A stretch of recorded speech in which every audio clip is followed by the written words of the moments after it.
when your spiritual path falls out from underneath you. And the practice, the spiritual practice that you've been doing for maybe years, you can't do anymore because of the association that it has with an abusive guru. What do you replace it with? That's a question that a lot of us have been asking. Now, some people manage to just keep up their Vajrayana, Tibetan Buddhist practice without a problem.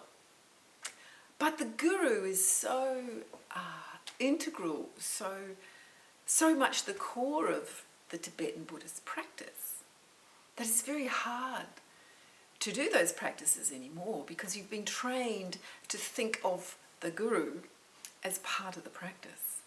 And we don't want to be thinking about that guru anymore, a lot of us.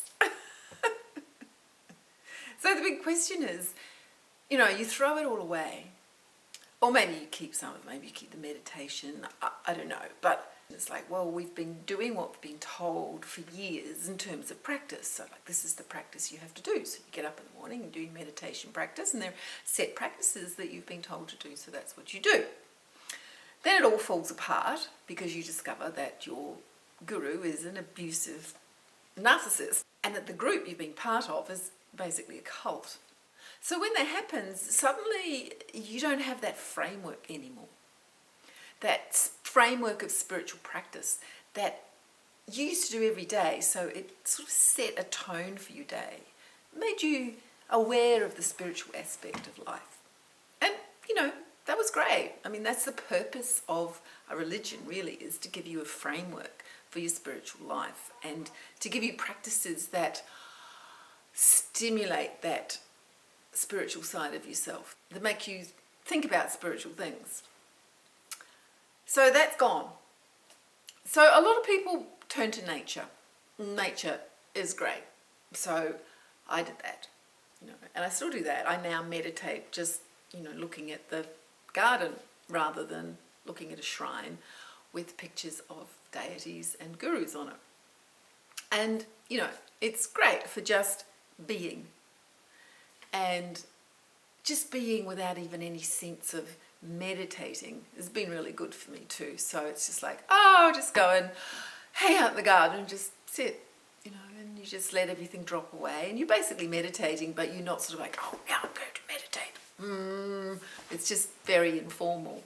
And that's, that I can manage.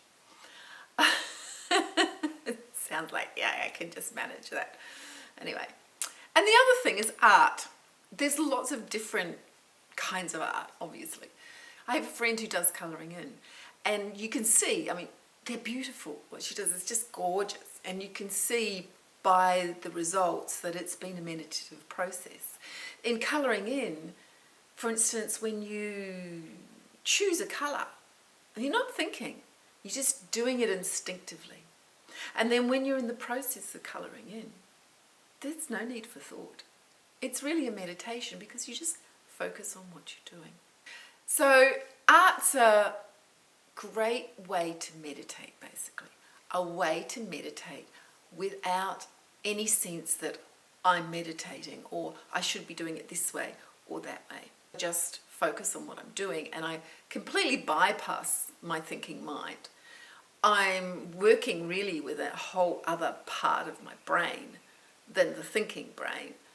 It's just you're intuiting, you're just feeling, you're just doing what feels right. And of course, creativity always flows best when it comes from a meditative state. And by meditative state, I just mean a really open, spacious state where you're not crowded in by thinking. It's like the thinking mind's just, when it's just cleared away and you're just left with an open, spacious, clear mind with a sense of real depth and presence. That's real creativity. That's the core of our being, and that's where the best creativity comes from. So that's the state I just go into automatically when I'm creating, regardless of what form of media I'm using to create with. So that's the meditative aspect of it.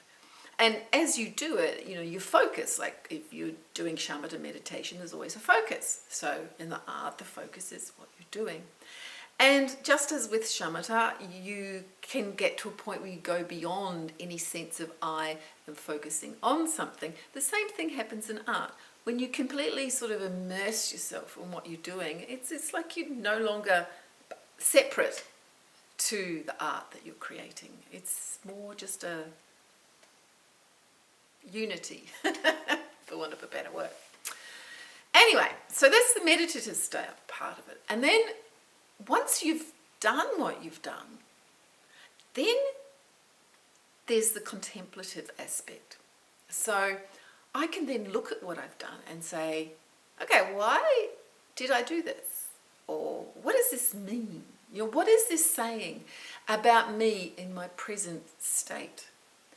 Because if we do our art for ourselves, and I mean, I'm talking about just ordinary people like me, we're not artists necessarily. We just like to dabble in paint or in clay or colouring in or drawing, whatever it is.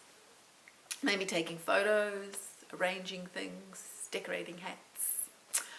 The aim of the kind of art that I'm talking about is not so much to create some sort of wonderful product that you could sell necessarily. I mean, if you can, great. If you do, marvelous. But that's not the aim. The aim is merely to be there and to do, and it could be flower arrangement, It's that kind of creative activity where you're arranging things in such a way that they appeal to your aesthetic sense. And you do it for the joy of doing it. I mean, obviously, if you're flower arranging and you've produced some lovely arrangement of flowers, it's great, because you get to look at it and you admire it and it's beautiful and that's lovely. But the meditative aspect of it is the doing of it. And it's always the doing of it in art that is the fulfilling bit. I mean, yes, it is very fulfilling to have a completed artwork and look at it, admire it and go, oh yeah, that's good. But the other thing about looking at your finished product, assuming you get to a point where you go, yes, that's finished. But then you can step back and you can look at it and go, well, this is a snapshot of me now, of where I'm at in this particular moment. And what does this artwork say about me? And because you've been working with art at a deep level, a level that's below your thought processes, you might find that you've revealed something about yourself that you didn't know about.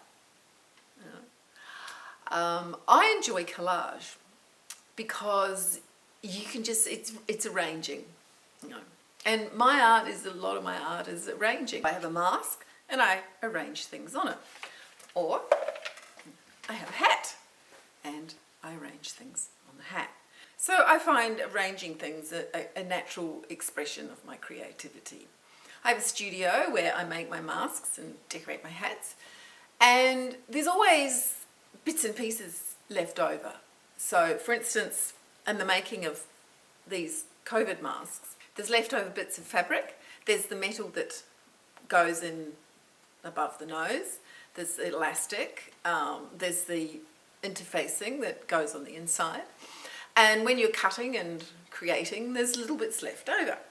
So when I get inspired, I will just take a little bit of this, a little bit of that, and arrange it into a collage. Now, I don't know why I choose any particular thing. I just, I take that, looks nice, and I just put it together. It's not until afterwards, when it's finished, that I'll look at it and go, that, I know why I chose that.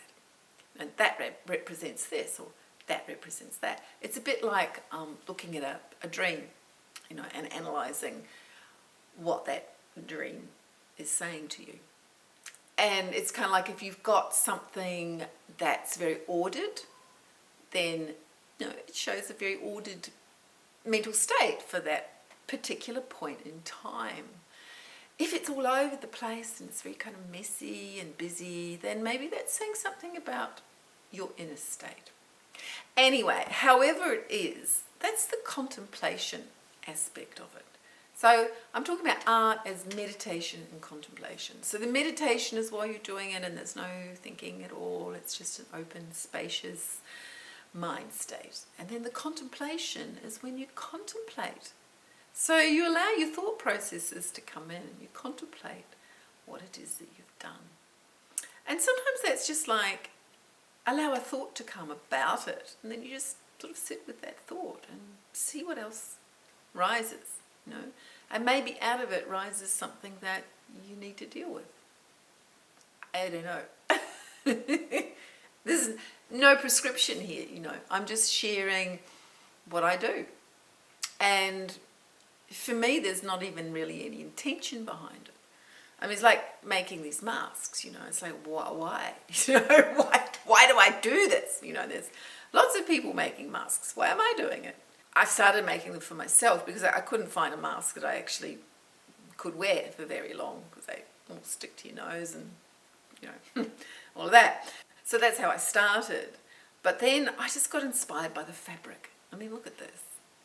It's just adorable. It's a little spring thing. And then there's the Aboriginal fabrics.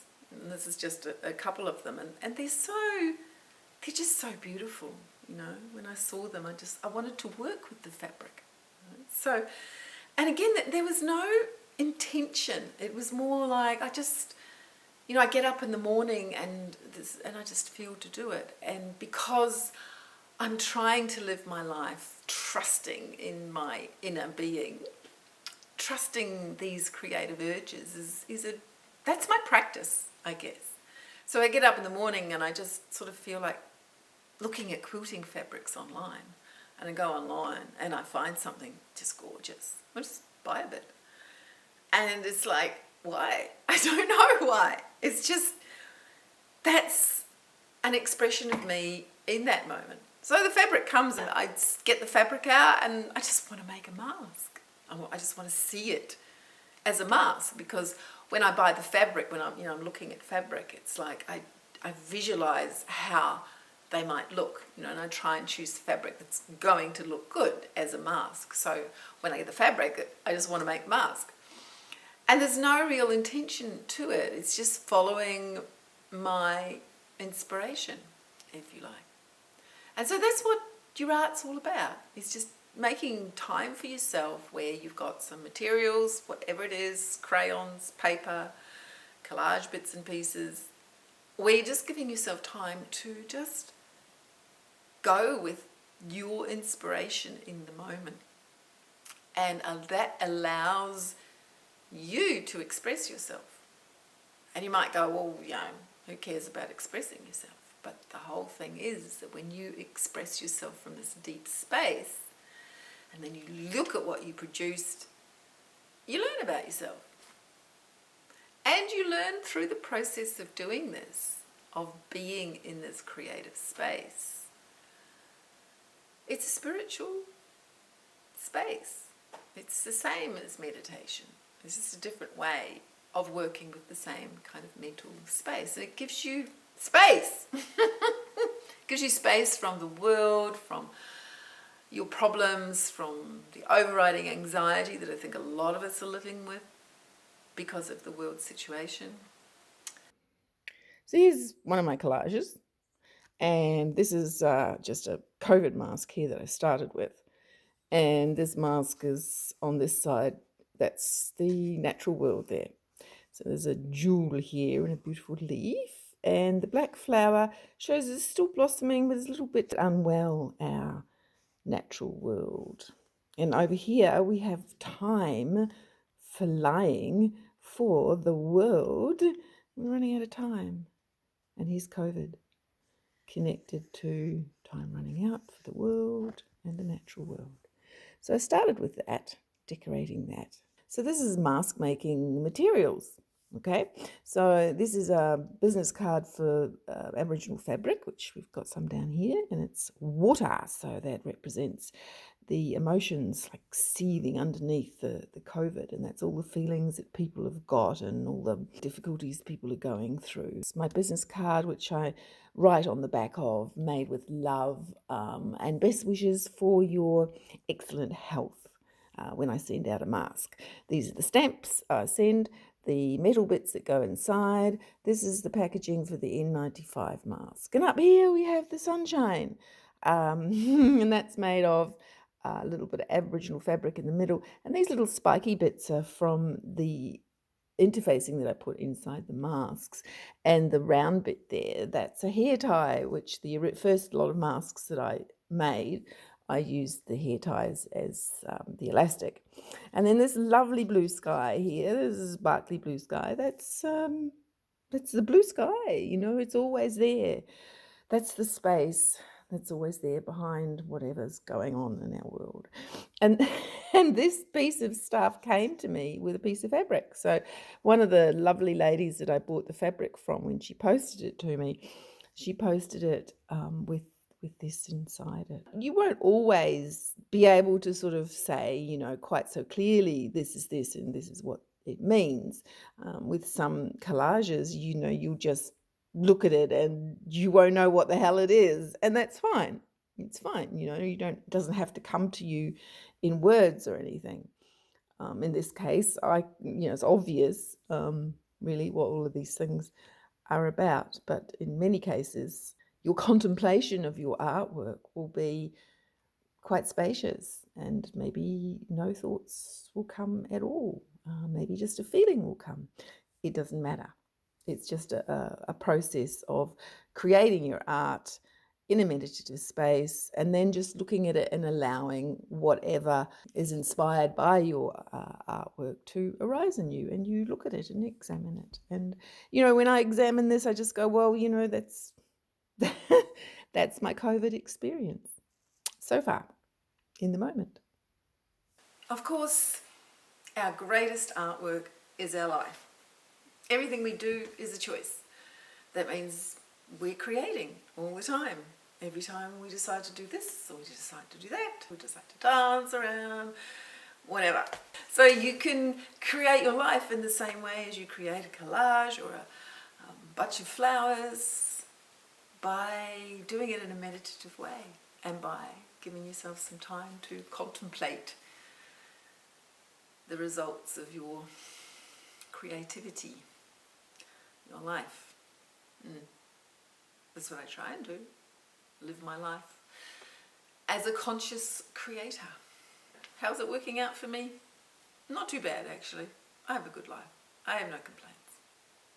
Anyway, that was just me sharing with you the joys of creating art. So that's it for now. Bye.